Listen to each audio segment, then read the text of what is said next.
Alright, so far we've been dropping T-bombs everywhere, and unfortunately this video is not gonna be any different. In this video, we'll learn how to properly fill out a W-4 form so that your employer will take out enough taxes throughout the year so that at the end of the year, you're not stuck with a tax balance that you'll have to pay. Before we dive into how to fill out the W-4 form, let me explain something first. Your employer needs to withhold taxes throughout the year. There's no way around that. Now, how much they withhold, it's kind of up to you. And you will tell them how much you want withheld by filling out that W-4. Either they will provide that for you or you can simply download it online. And I left a link for you to download on their resources. Now, ideally, you want your employer to withhold enough taxes throughout the year so that you can get a refund when you file your taxes as opposed to paying a balance. But that means that you will need to get paid less money throughout the year. Now, if you've been employed with the same employer for a few years and notice that you keep getting a large refund, that means that your employer is probably withholding way more taxes than they need to. Now, they're not doing this to spite you. They're doing this because you told them to on your W-4. Great news is that you can always update your W-4 and ask for your withholdings to be reduced. And I'll explain how to do that in a minute. You should also update your W-4, by the way, if you have any life-changing events, like let's say you get married or have a kid or open a business or stuff like that. And this is because these life-changing events will change the way that you get taxed. So make sure to consult with a tax professional before making any changes to your W-4. Now, let's dive into how to fill out that pesky W-4 form.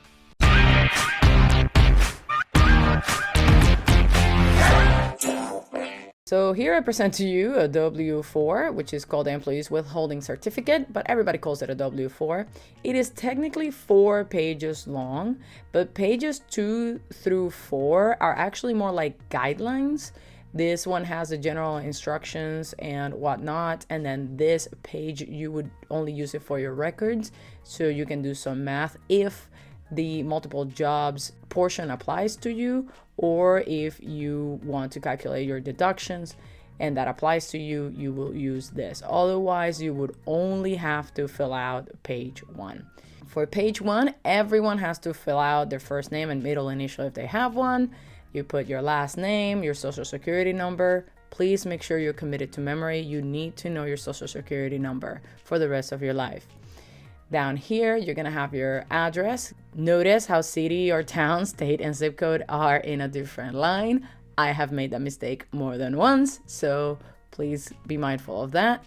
Here, you will mark one of those 3, whether you are single, meaning that you are unmarried, or if you are married but filing separately.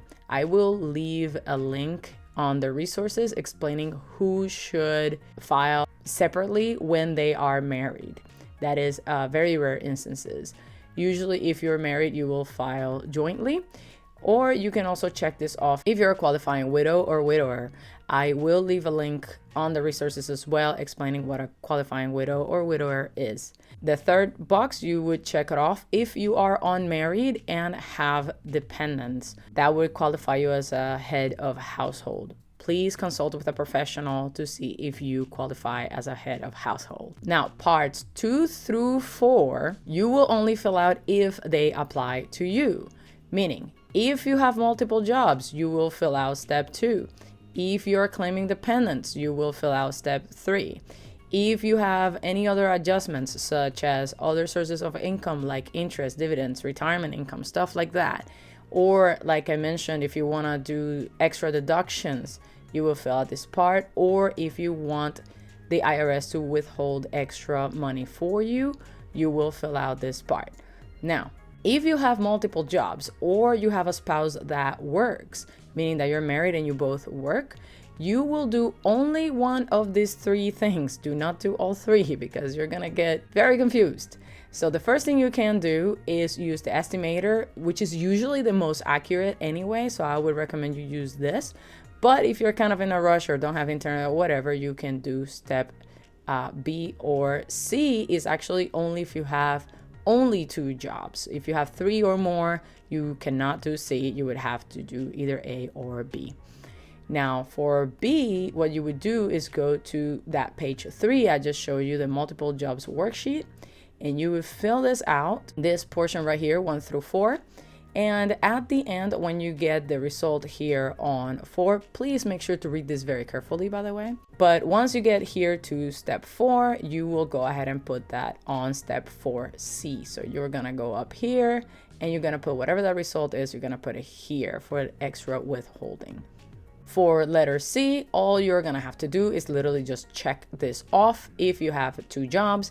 If you do that on this job, this is gonna be specifically for this one employer, you would have to do it at your other employer as well. So make sure that you do that if you only have 2 jobs.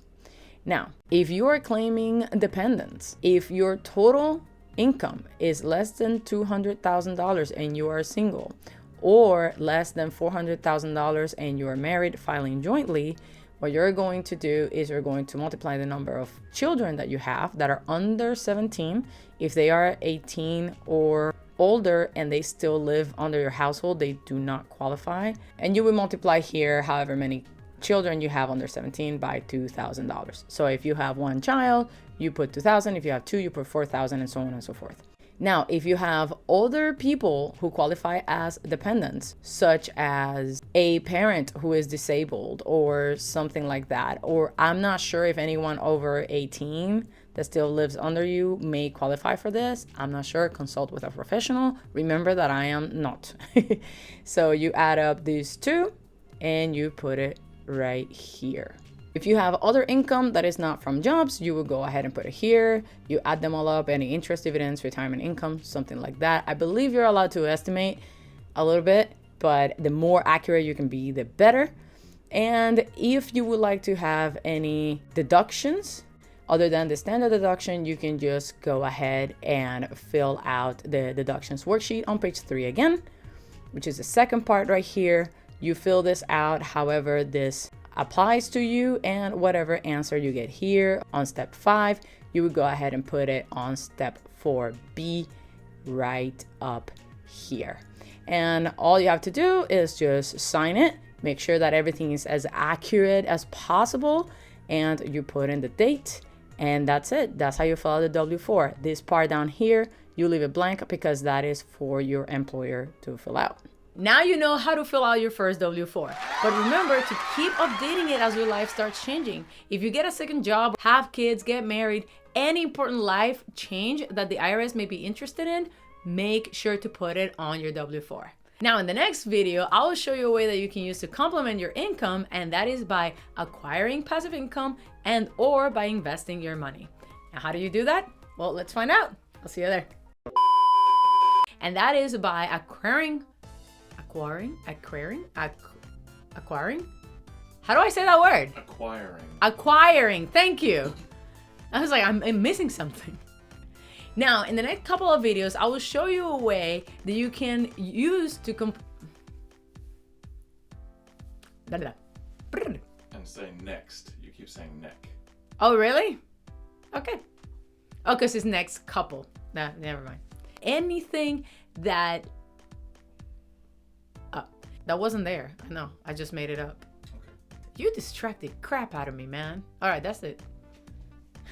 You're like... Sorry. Now I'm thinking of the prank this morning. I'm sorry. Yeah, go ahead. Go ahead.